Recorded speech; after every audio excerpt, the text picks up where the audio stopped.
When I first found out that I was pregnant, I was really young, in my early 20s. And so I was really scared and I was afraid to tell the father, my parents. I didn't know if I could take care of a baby.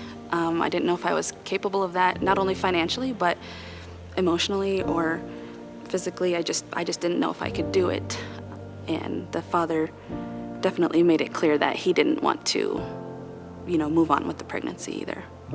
I feel like there was a lot of negative voices at the time. I kind of pushed my own parents away because I didn't want to tell them that I was even considering an abortion, because I just, in my heart, I knew that that wasn't the right decision, especially for me. But the father and his family definitely had a stronger voice, and it was a little more on the negative side, really trying to convince me that we weren't going to be able to do this, and this was kind of our only option.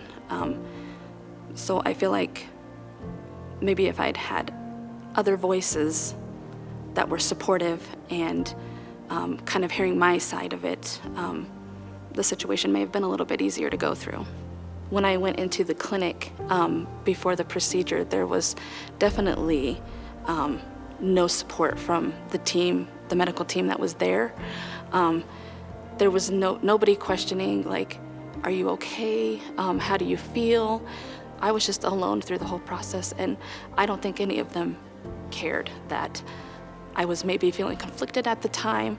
I feel like maybe they should have had some sort of counselor or somebody that these women could talk to, and maybe you needed to go cry or just get something out. But it was basically you just walk in, you get the procedure, and you walk out, and nobody cared to follow up with you to make sure you were okay.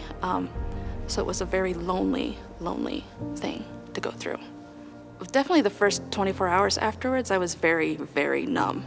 At the time, I didn't realize that I was becoming very depressed. But looking back, I can definitely see the signs of it going into a deep depression. And then I think I buried a lot of those emotions for several years. I think I just wanted to avoid even thinking about it or admitting that it happened.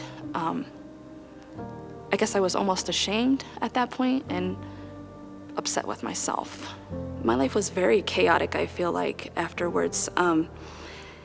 I definitely got into drugs and drinking a lot. I think it was just numbing. I was trying to numb myself because I didn't want to feel those feelings, and I don't think I was ready to really accept what had happened. So I was just trying to push it all aside, and I definitely let myself get away from God, which was very scary and not safe feeling. And that was for several years afterwards.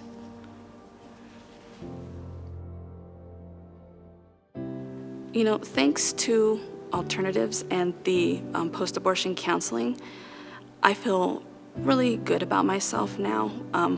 Before it was definitely, I felt like I needed to punish myself a lot for what happened, and didn't think that I could ever get back to God or my church family. And thanks to alternatives, even though I still feel emotional about the situation, it's a better emotional state. What I wish I would have known is that I didn't have to try to make this decision alone. Even though I didn't feel like I could turn to my family, there is people out there that care about what I wanted or what I was feeling. There are places where your voice can be heard, and you can get help through whatever decision that it is you're going to make. I have 3 children now, and going through pregnancy and getting to meet your baby for the first time is so emotional, and it's so overwhelming, and it's just one of the best things that I think I've ever done in my life, and I definitely wouldn't change any of that for the world.